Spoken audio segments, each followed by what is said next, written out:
గారు కూడా కాంగ్రెస్ పార్టీలో చెప్పాను ఇంతకుముందు, మీకు చెప్పలేదు కదా. కాంగ్రెస్ పార్టీలో చేరారు, పార్టీని కూడా విలీనం చేశారు. మరి ఆ పార్టీలో జాయిన్ అవటం మరి వైసీపీకి ప్లస్ అవుతుందా మైనస్ అవుతుందా, అసలు మీరు ఏమనుకుంటున్నారు? అసలు కాంగ్రెస్ పార్టీ లాస్ట్ ఎలక్షన్స్లో ఎన్ని వచ్చినాయి దానికి? నాకు తెలిసి అయితే 100 కంటే తక్కువ వచ్చాయి ఓట్లు స్టేట్లో.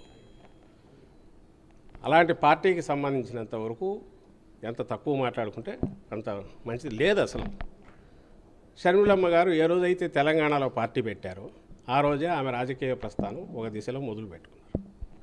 ఆ తర్వాత ఏదైనా తెలంగాణ నుంచి తర్వాత కాంగ్రెస్లోకి రావాలనుకున్నారు. దాని వెనక ఎవరున్నారని కూడా ప్రజలకు, దేశానికి అందరికీ తెలుసు.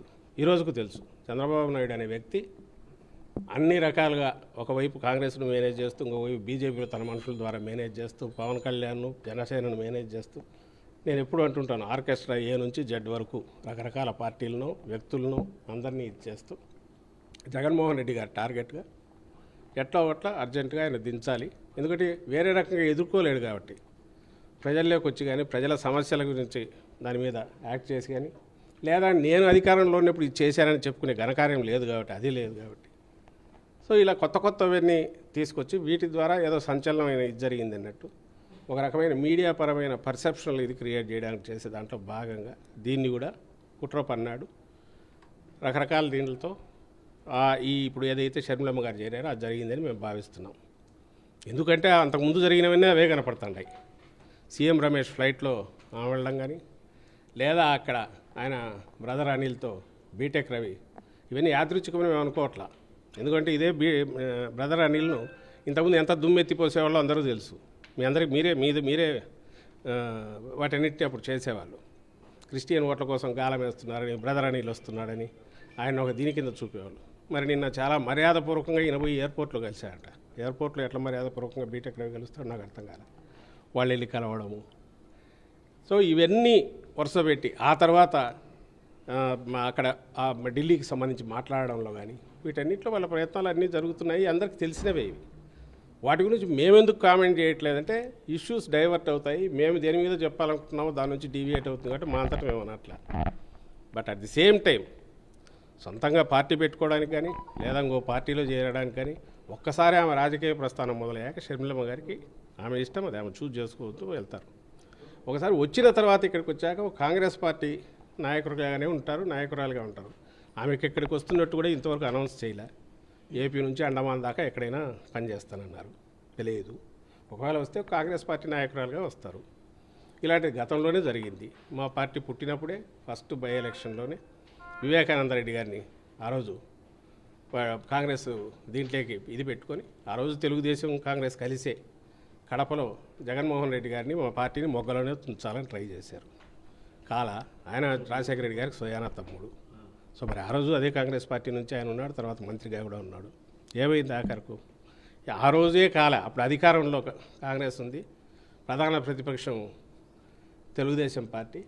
మాదేమో అప్పుడే పుట్టిన వైఎస్ఆర్సీపీ, అప్పుడే పుట్టిన పార్టీ. ఫ్యాన్ గుర్తు తెచ్చుకున్నాము, నేరుగా ఎలక్షన్లోకి వెళ్ళాం. రిజల్ట్ ఏందో చూశారు. ఈరోజు అసలు కాంగ్రెస్ పార్టీ లేదు. మీరు దాని గురించి మమ్మల్ని అడగడం, దానికి మేము సమాధానం ఏమి ఇవ్వగలం? దీంట్లో ఏదైనా కనపడితే చంద్రబాబు కుట్రకోణం కనిపిస్తుంది. ఆ రోజు నుంచి రాజశేఖర రెడ్డి గారి మరణం మీదే డౌట్స్ ఉన్నాయి కాంగ్రెస్ దానికి సంబంధించి.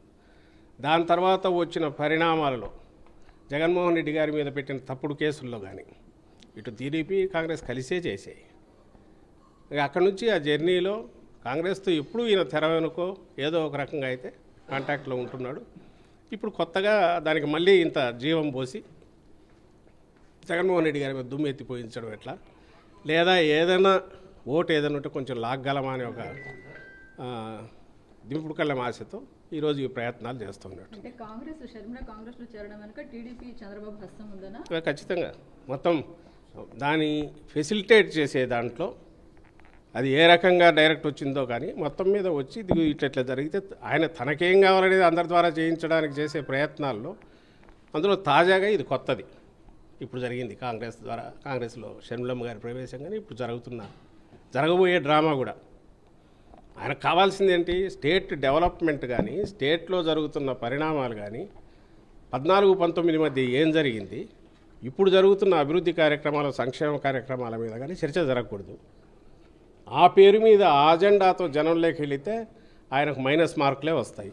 ఎందుకంటే జగన్మోహన్ రెడ్డి గారు మేనిఫెస్టోలో చెప్పినవన్నీ చెప్పనివి కూడా పాజిటివ్ చాలా అమలు చేశారు, ప్రూవ్ చేసుకున్నారు.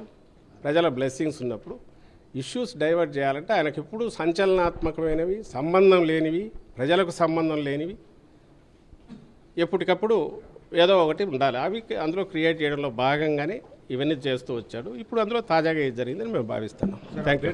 Please subscribe Dot News.